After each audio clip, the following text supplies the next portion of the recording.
Welcome to the Savvy Dentist Podcast with Dr. Jesse Green, the show where great dentistry meets great business.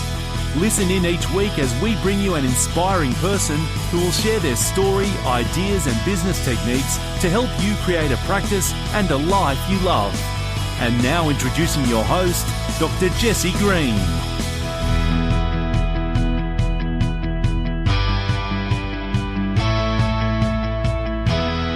Welcome back to the Savvy Dentist Podcast, the show where great dentistry meets great business. It's Jesse Green here at the control panels as always. And today we're going to be talking about creating a practice and a life that you love. And I'm joined by none other than Kurek Ashley, whose work I have followed now for, goodness knows how many years. And you can find his work at kurekashley.com. There's a heap of resources there, a wonderful vlog, heaps of other things. And I'm delighted that he's joining us from the Sunshine Coast. Kurek, thank you so much for taking the time out of your day to come and hang with us. How are you, mate? I'm awesome. I'm honored that you asked. And yeah, I mean, if people hear my accent, they'll realize I'm not really from the Sunshine Coast. I'm from East Brisbane. Well, that East Brisbane accent is very, very distinctive, Kurek, and you're right. You sound like a native East Brisbane person. Interestingly, Chicago. I went to school in East Brisbane, so there we go. You do sound familiar. No, I'm from Chicago, and they're in minus 49 degrees centigrade right now, so you wonder why I live on the Sunshine Coast. Yeah, minus 49 degrees. I don't even know if I could really comprehend minus 49 degrees centigrade, to be honest with you. Have you been through that kind of temperature before? Oh, yeah, and not only that, the wind chill factor will get down to like minus 80, and it's something you have to deal with in Chicago. So I've actually seen waves frozen in the curl on Lake Michigan. Wow. And you think that's impossible until you see it, and you're like, that's crazy. But the temperature can drop so dramatically. And right now they're having what's called an Arctic vortex. But they've even had a vortex where cold air from space came directly down. I'm like, it's like a bad movie.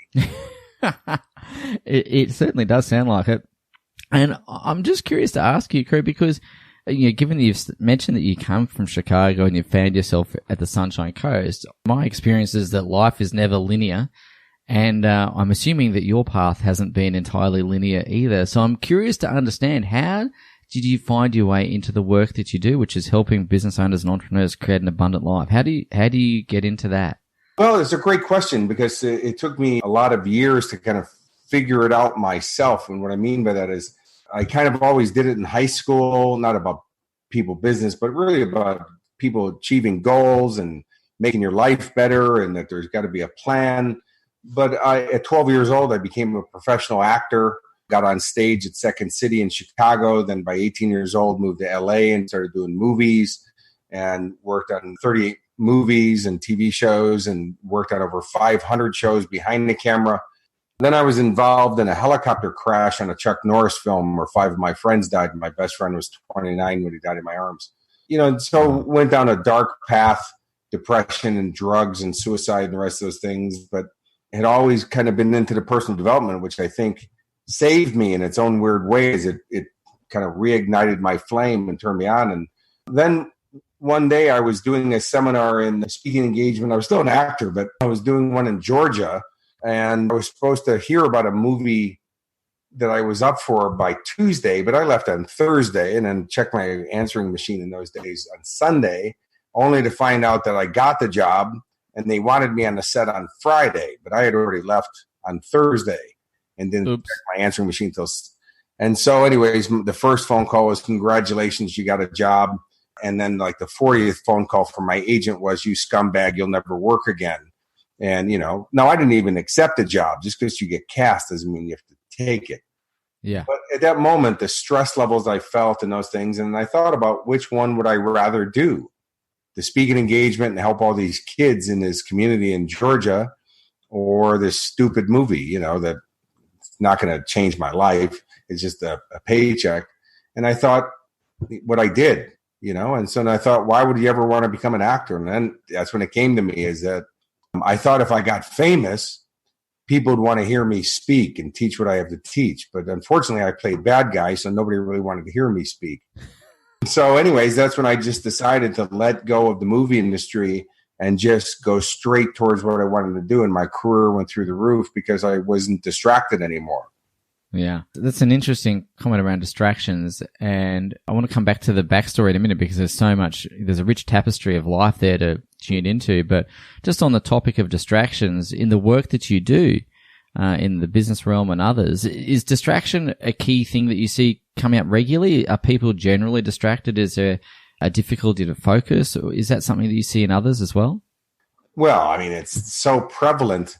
It's more easy to be distracted today than any time in history. You got Facebook and you got notifications on your phone and, every other social media and email and now you can watch movies and TV and all that stuff on your phone and Instagram. The thing is that, people are, and then, worse, you got the Kardashians, and drunken midgets and reality TV. And again, I'm not paying out on anybody because, by the way, the Kardashians, you should acknowledge them that they've learned how to make millions of dollars doing nothing.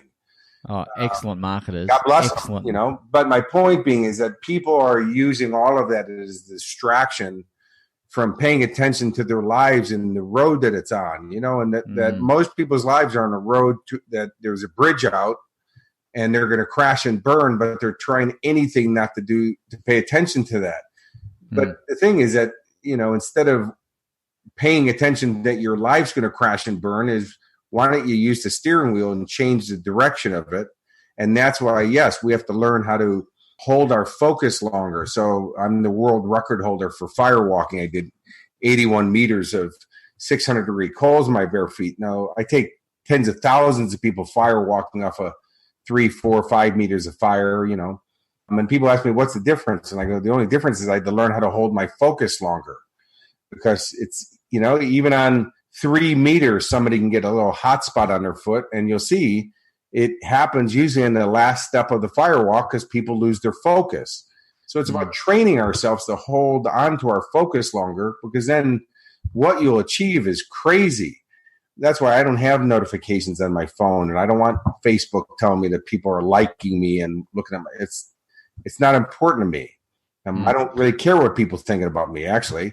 And when you hold on to your focus, you'll be way more successful in all the areas of your life, because then you can steer it. Yeah, totally. I guess the challenge, Kurek, is for someone listening to this podcast, they're probably driving their car right now as we're recording this. Typically, we find that the podcasts get listened to mostly in the car. And I'm curious, how does one practically go about learning to hold their focus? Because one of the things, actually, I'm reading an interesting book at the moment, and I'm going to apologize to the author because it is just, I've forgotten, I think it's Jason Lehner. And it's 10 reasons why you should delete your social media accounts. And one of the key reasons is exactly what you've spoken about, the disruption to focus. But apart from deleting social media accounts, what is it that you did to learn to focus longer and more intently in a practical sense? There's more than 2 shades on the planet. So, Totally. we say cancel all your social media accounts. First, social media is a great place to do business. I agree. And since all those people are on there losing their focus, I might as well sell stuff to them. I mean, that's what it is. I didn't tell them to get on there, but since they're on there, you can grab people's attention. And what I do, helping people transform their lives, at least I'm selling them something of integrity, and now I know where they are. Yeah. But we can turn off all the notifications, and all the notifications from apps and all, just that in itself, an email notification is that, our mobile phone, as an example, an email was actually designed to be a benefit to our lives. And then it became a leash where, you can't even, I know people, they can't even go to the bathroom while carrying their phone in there with them. And they can't take a shower with their phone on the sink. So the thing is that just because people call me doesn't mean I have to answer it right away. By the way, when I was a kid, if you called and somebody wasn't home, you just called them back. And then nobody freaked out over that, and nobody expected that you were waiting by the way, the handset weighed about 5 pounds.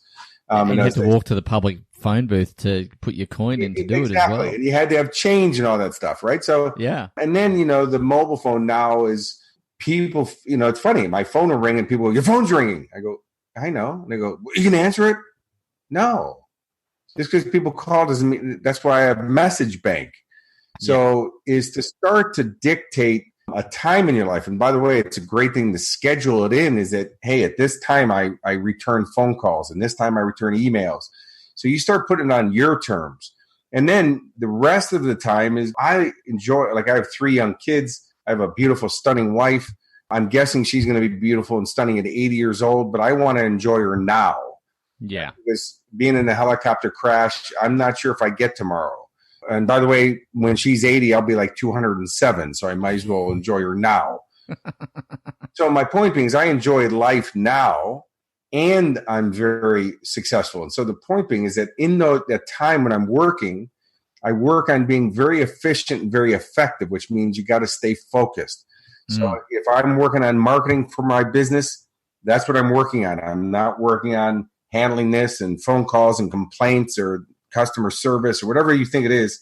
I'm just focused on marketing, because if you keep focused, it's amazing what you'll get done. And then scheduled in the calendar would be okay. Now would be is answering emails, and I get, just answer them. But again, don't get distracted by Facebook when you're returning your emails. Just handle the emails.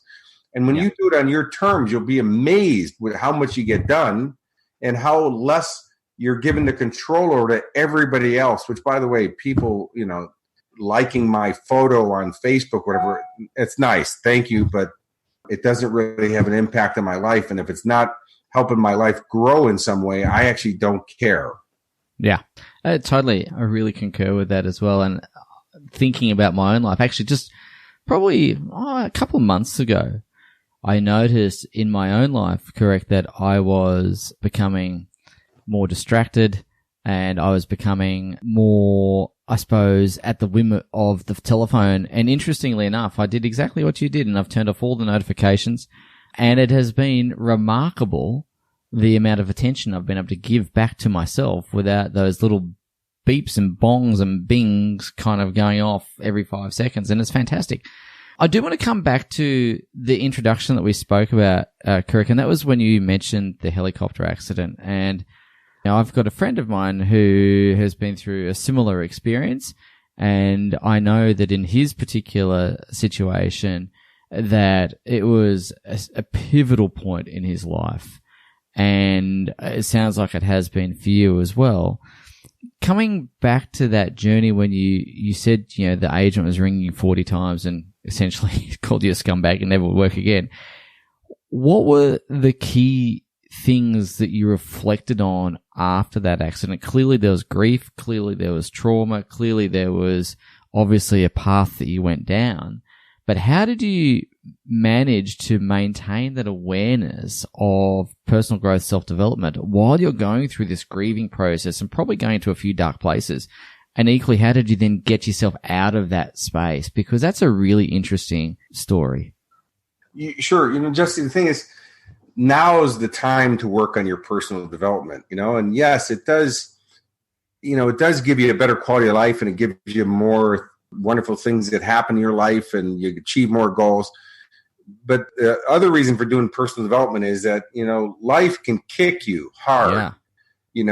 My wife, at 32 years old, her husband, who was 35, dropped dead up here on the Sunshine Coast in the plaza in the shopping mall with a 3.5-month-old daughter on his chest. Luckily, he rolled because he was a loving father on the way down, so he didn't kill his daughter. And then another 3.5-year-old at home. Young couple, young family, and died of no reason. And they just had a beautiful walk on the beach. It's not fair. So any day that life's not kicking you, don't look for reasons to kick yourself or get kicked. Do personal development to feel better and look for reasons to feel good. But for those days where, like the helicopter crash, we're on a movie. We're Chuck Norris. It's not supposed to happen. We weren't doing anything crazy. It just happened, and it wasn't fair. But for 2.5 years, I took it on the chin, where I felt like I was a failure. I couldn't save my friends, and why does this happen to me? And why does God hate me so bad? But because I had been so into personal development, it was a habit.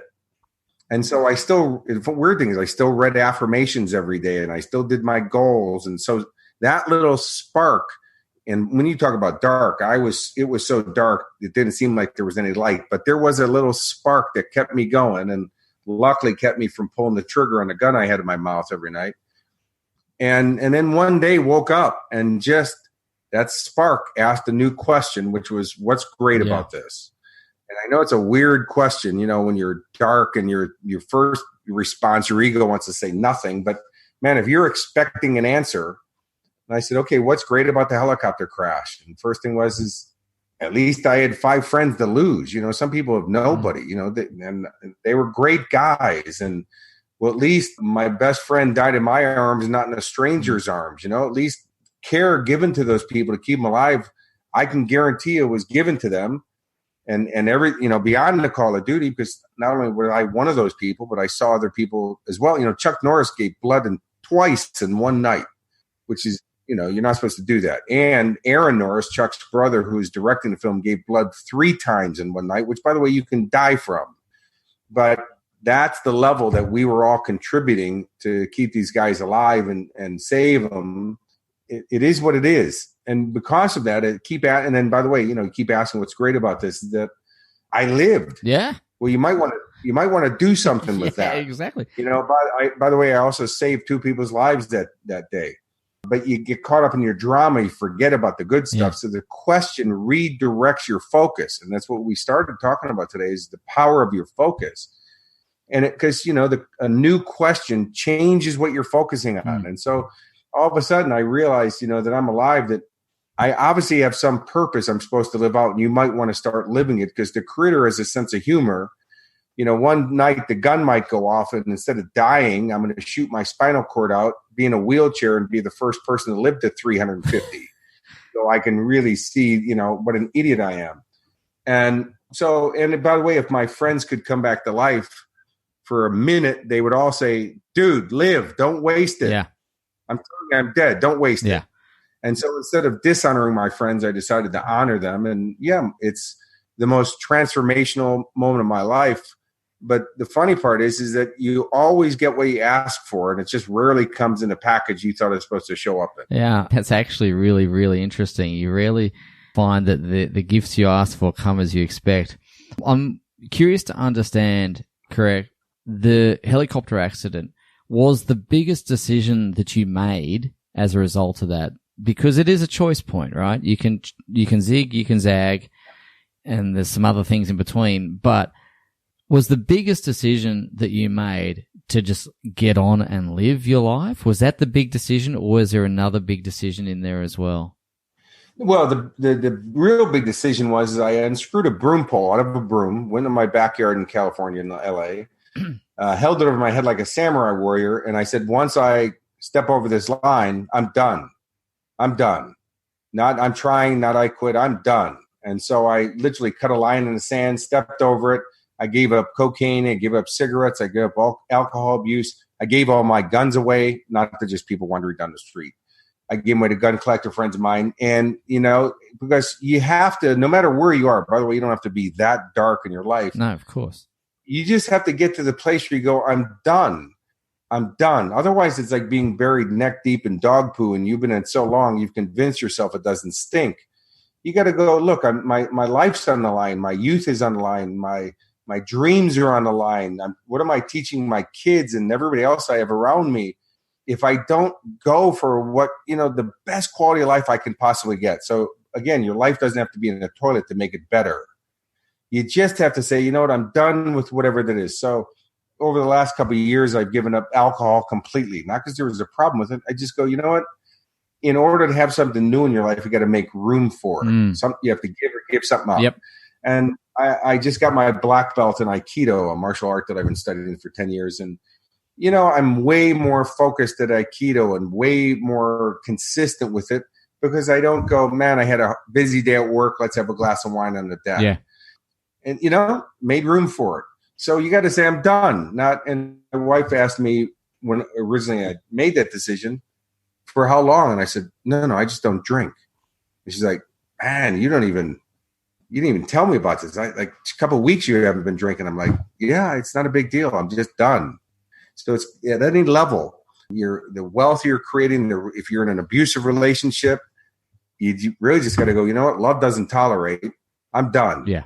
And then go find a relationship of your dreams. But you also have to let go of the story that Oh God, I was with a partner who abused me for 25 years. Well, they're still abusing you because you keep telling the story. Yeah.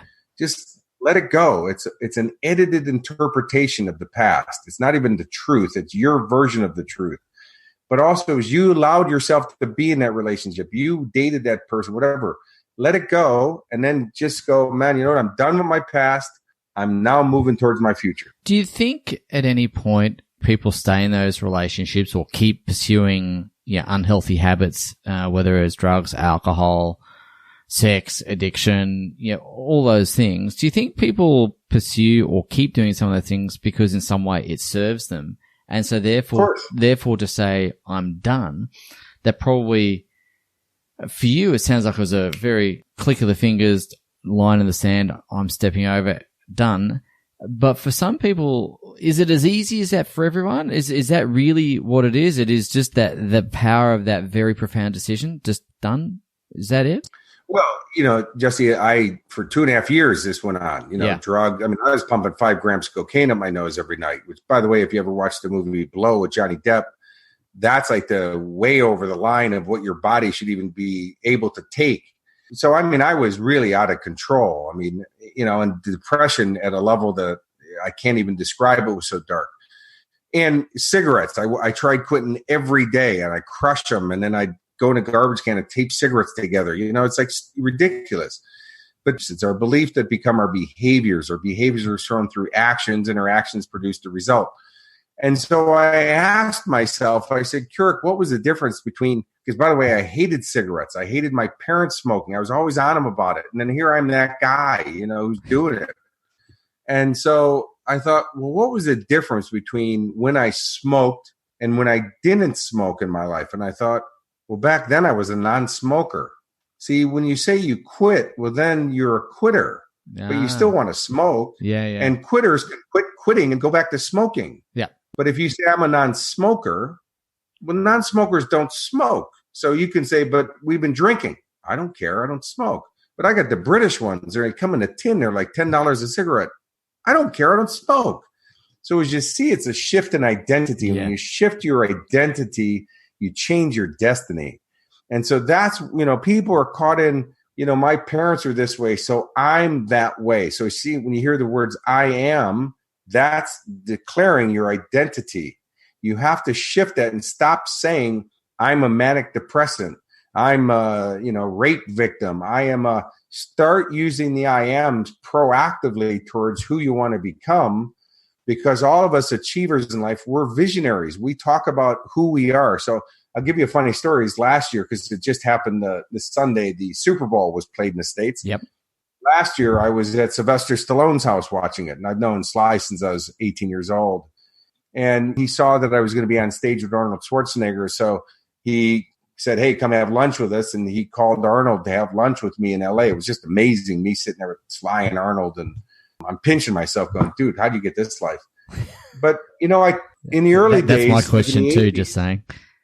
I'm in awe myself that I've gotten to live the life I've gotten to live. And Sly would have me up at his house in the 80s and 90s, for Christmas. And Elton John would be on the piano. And I'm holding the Oscar for Rocky, until Sly took it away from me. But, I was in awe that I'm in, here's this, in those days I was like homeless and living in my car and, and all these things. And people would come up to Sly and go, why do you got Kurek here? He's a loser, man. He's homeless. Or if he's not homeless, he's always close to homeless. Like, Sly, you can't find any better friends than Kurek.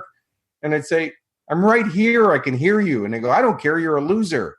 And Sly would say, you got no idea who this kid is. Because in his head, he already is a success. That's how he sees himself. And it's just a matter of time that his results will catch up with his mindset.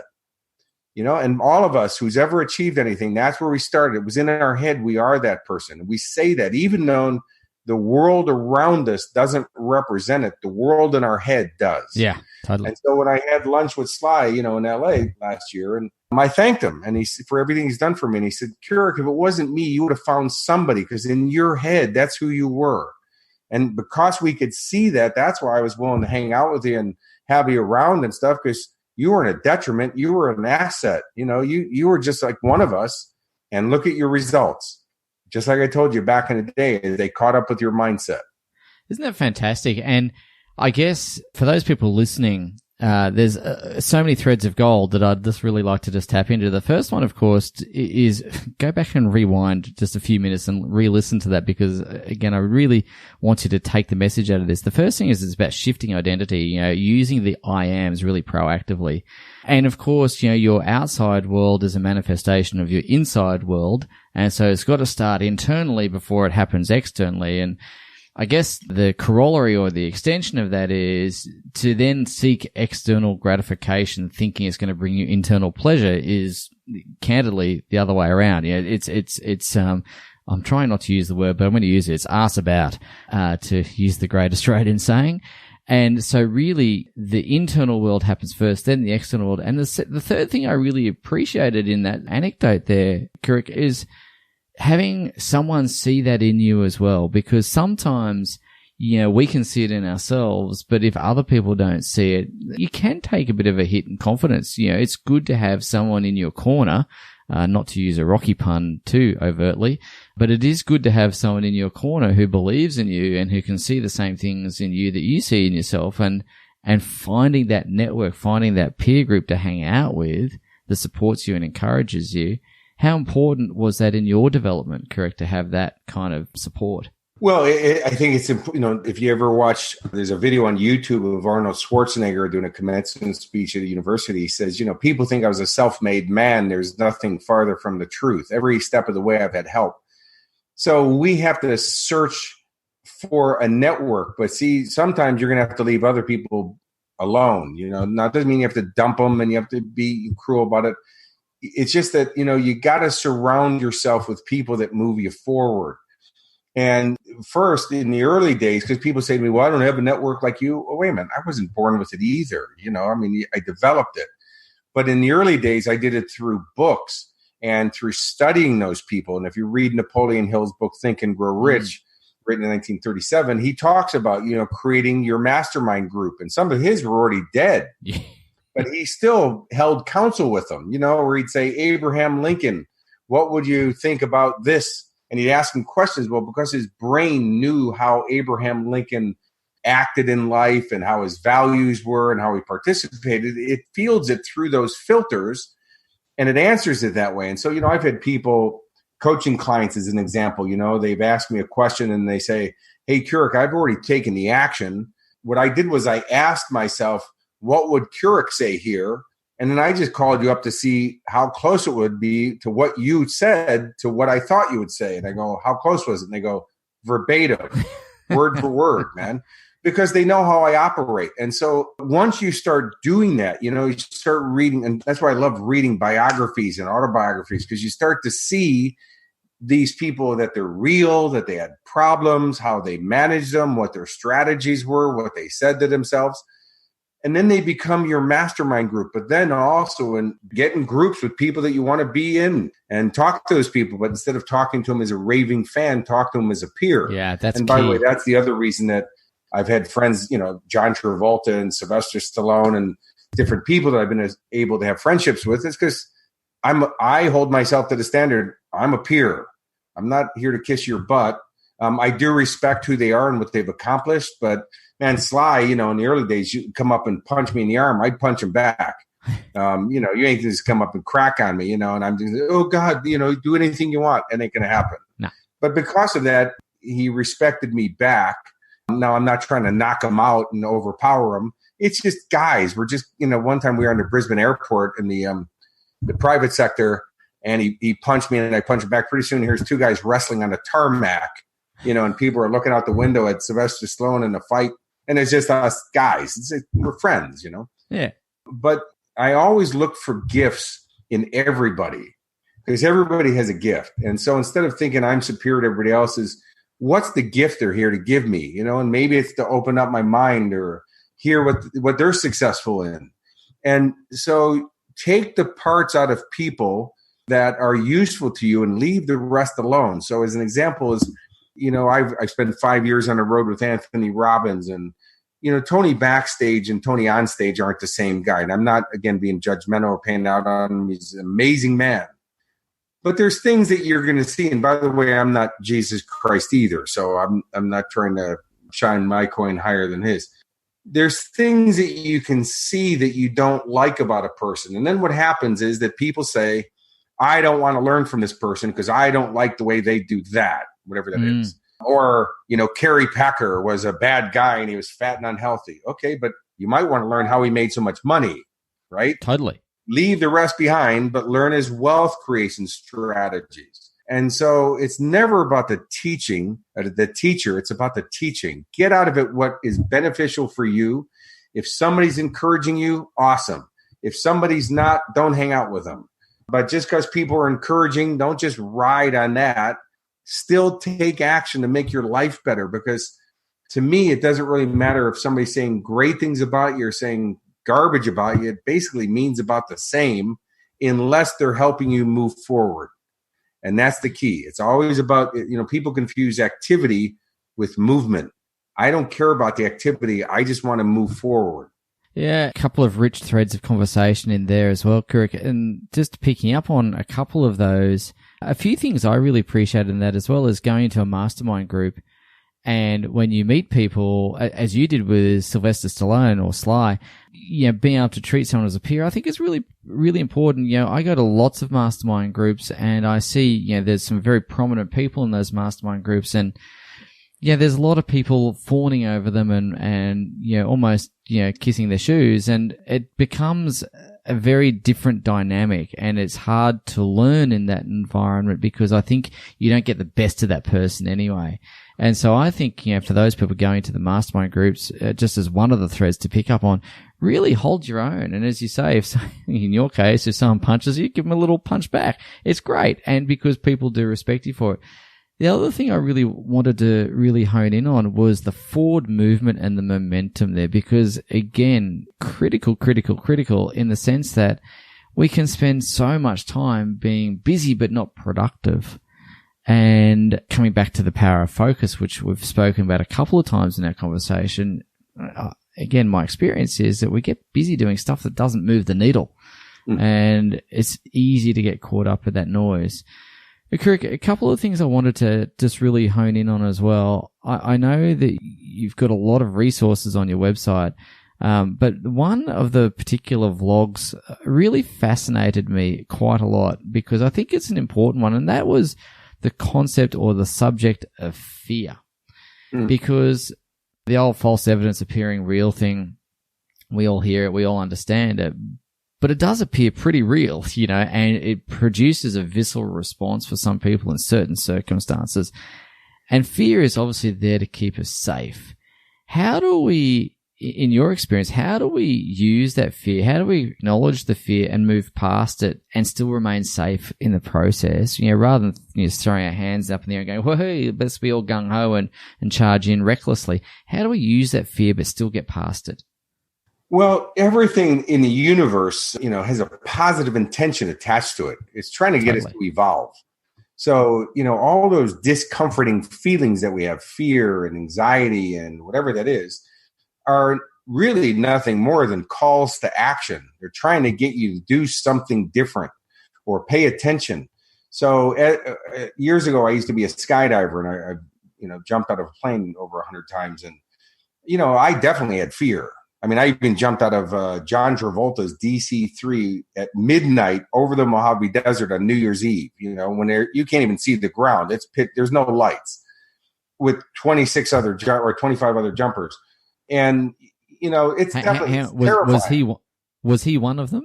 No. John had sold the plane, but that plane was very instrumental to John. That was the plane that kept flying over his house that as a kid, he says he's going to buy it one day when he learns how to fly.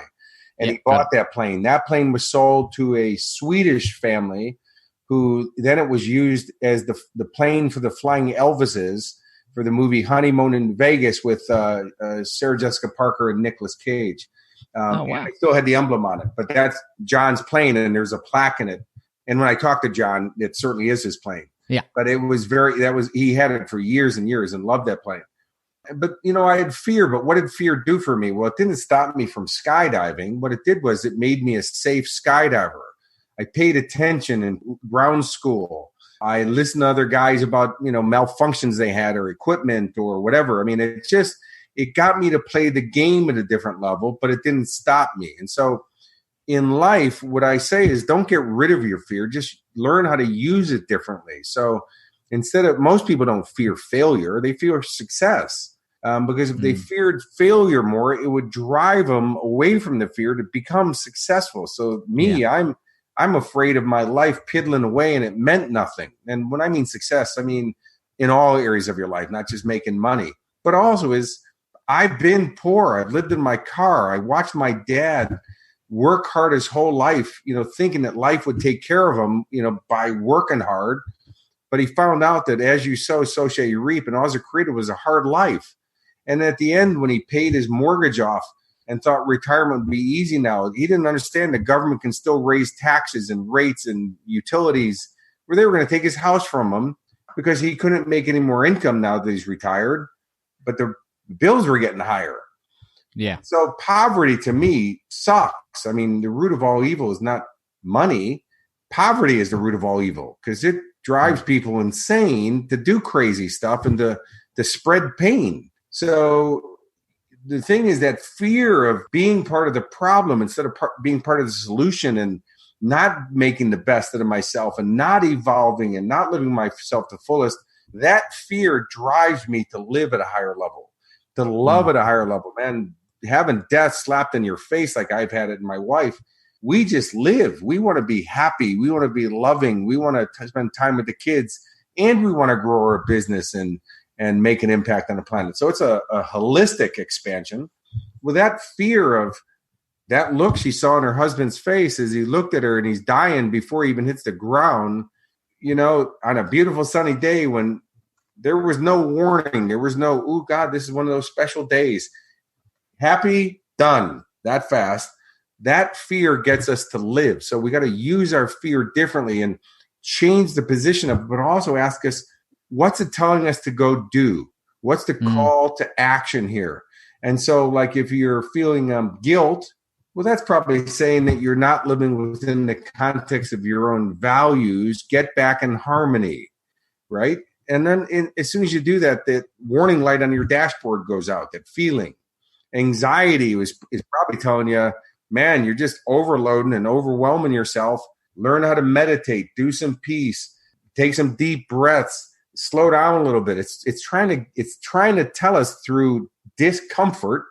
So as an example, if you hit your thumb with a hammer, the more times you hit it, you'll notice each additional hit hurts worse than the first one because it's trying to tell you, don't go this direction. You're not going to have a thumb left. You're going to smash the bone where you're going to have to amputate your finger. So the expansion of the pain is just a louder signal going, no, you're definitely going the wrong direction. Turn around. But see, we understand that like the hammer scenario. With the emotional one, we think there's something wrong with us. It's not. Your system's working perfectly. You just got to understand the communication, which is trying to tell you to go do something else.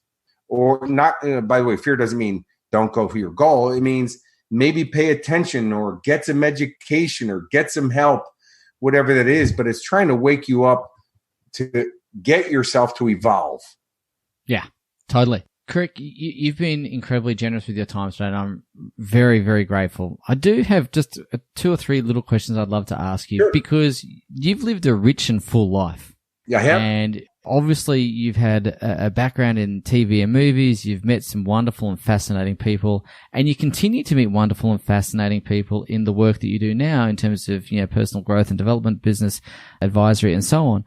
I'm curious, as you've observed human nature across a variety of different spectra, what's the most interesting thing you've observed about human beings, in your life? What are the things you kind of go, wow, that's really fascinating, or that's really kind of interested me?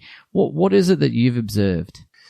Well, a couple of small things really fast is that, I've been all over the world, including Kuwait and, all through Asia and America and the rest of those things, is that some levels we're all the same. We want all the same stuff. We want love. We want our kids to grow up to have better life than we had. And there's always some kind of backyard ceremony like barbecue, hungy, something, that the culture has. Food, it involves food. Basically, we're all the same. And what makes us different, our culture, because no baby is born Australian or born German or Jewish or Christian or Muslim or whatever. we get cultured. So if you raise an African baby in Australia, he's going to say, "G'day, mate." And if you raise an Australian baby in Africa, he's "Dumbadi wadi what." I don't know what they say in Africa, but it's just we get cultured, and so it's the culture part that I think makes us fascinating because it's not boring. But the other part is that just because we're all on the same planet, and we're all human, and we're all born pure, doesn't mean we're all on the same plane of existence. Which means there's some people who actually enjoy being in pain. There's some people who don't want to be successful. There's some people who want to make the most out of themselves, whatever. There's some people who want to be famous. Like Sly, he loves being a movie star, but he's also a great dad. He's very loving to his daughters. And it really came out of his son, Sage, died of a heart attack at 35 years old. And Sly wasn't much of a dad to his son, because he was busy being a movie star. Well, guess what? That pain woke him up. And now that he has 3 beautiful daughters, man, he takes them to soccer and, he's dad. And to them, they think, Dad, when are you going to do a different character than the boxer? What, you going to know their characters? What kind of, they think he's dad. They just level him. Your kids will bring you down to earth real quick. So, the thing is, instead of worrying about whatever people are doing, and if it was this easy, why isn't everybody else doing it? Is instead of getting all that, is just make your life a success, because it's the only way you're going to ever help the planet is make the best out of yourself. Because you'll show other people that it's possible. You give them permission to do it. And you can also show them the way. But that's why we just got to let go of what everybody else is doing, because not everybody else is on the same plane of existence. I really, really appreciate that. And I think, again, there's some wonderful insights and lessons to be had from that. And of course, everyone's definition of success is going to be varied. And it's about running your own race and finding what success really means to you. And in my own life, I've found that if I've ever tried to tap into someone else's version of success, I very quickly realized it's not my version and I need to get back onto my own path. And I think there's probably quite a few people who get caught up in that as well, seeing what success in inverted commas is. If I could do air quotes around that for the audio, I would. But success is a very personal thing, and I think understanding what your own definition of that is going to be key. And it's just a little thing that I've observed that sometimes we lose track because we're trying to fit someone else's shoes. Kurek, you've been incredibly generous, as I said, with your time and your knowledge and your insights. I know that on your website you've got a free 10-day course there, which I would really love our listeners to go and take, because I think it's going to really help them get on the right path, find their own definition of success and so on. Could you walk us through a little bit about what that course covers and what's involved? Yeah, sure, Jesse. It's called, thanks for asking. It's called Get Out of Your Bad Mood. And I always get laughter when people hear that. It's just any mood that doesn't support your happiness and your success is deemed as a bad mood, because if it's not helping you, it's hurting you. And so the key distinction between successful people and average people is that we learn how to manage how we think and feel differently than the masses do, and even how we used to ourselves, because we all go through the same stuff. Everybody has depression and everybody has trauma and everybody's got to go through financial issues. We just learn how to manage it differently to produce different results. And so if you read the comments from people doing the course, and it's completely free, there's nothing being sold. It's the best comments I've ever read. People are like, I can't believe you're giving this thing away. It's because money doesn't inspire me. That's not what drives me. And my life is about adding value. And I love the course, and I love reading the comments for people. And if you write comments, you'll see that I actually write back. And so, get on. But guess what? The course has no value to it and will do no benefit to your life unless you do the course. Action creates results, not knowledge. The world's full of educated derelicts. Most people know what to do. They're just not doing it. It's in doing we develop and do the course. And like I said, it's not a sell program. It's a real online course. It's small videos. You do them over the course of 10 days. It's not a big workload. If you don't do it, I'm still going to have a great life, because I refuse to surrender my happiness for people who aren't going to take the action. Well, I think there's a little bit of wisdom in that little comment too, mate. And I think all the dentists listening to this show will appreciate that comment very much indeed about making sure we're not surrendering our own happiness for others. And I think key. Again, ladies and gents, if you've been listening to our show, I would really encourage you to head across to kurekashley.com. Check out that course. Not just check it out, do the course, as Kurek said, because it will change your life. And it is doing it that is going to make the difference rather than just participating. It's about getting it done. Kurek, I want to say thank you on a personal level for the work you do, because I have followed your work now for some time, and I know the work that you do comes from the heart, and I know that the work you do really is designed to help others improve their own lives, and I think long may that continue, my friend. I really appreciate the work that you do for making the world a better place, and I salute you and I applaud you, and I'd love to catch up with you again sometime soon. Yeah, thanks for having me, Jesse. You're an awesome guy. And like you said, we almost crossed paths up on a coast there yesterday. Is definitely come on up and come to the farm and let us know and have a barbecue. And love to meet you in person, give you a hug. That'd be lovely, mate. I look forward to it. And I'll be up there shortly, so I'm going to hit you up for that. And we'll definitely do that. But again, from all of us here, thank you so much for taking the time, mate. You're an absolute scholar and a gentleman. And I'll talk to you soon. Thanks, sir. Thank you for listening to the Savvy Dentist podcast with Dr. Jesse Green. For more free tools and resources, join the free Facebook group. Visit drjessegreen.com/Facebook. And for more episodes, visit drjessegreen.com/savvydentist.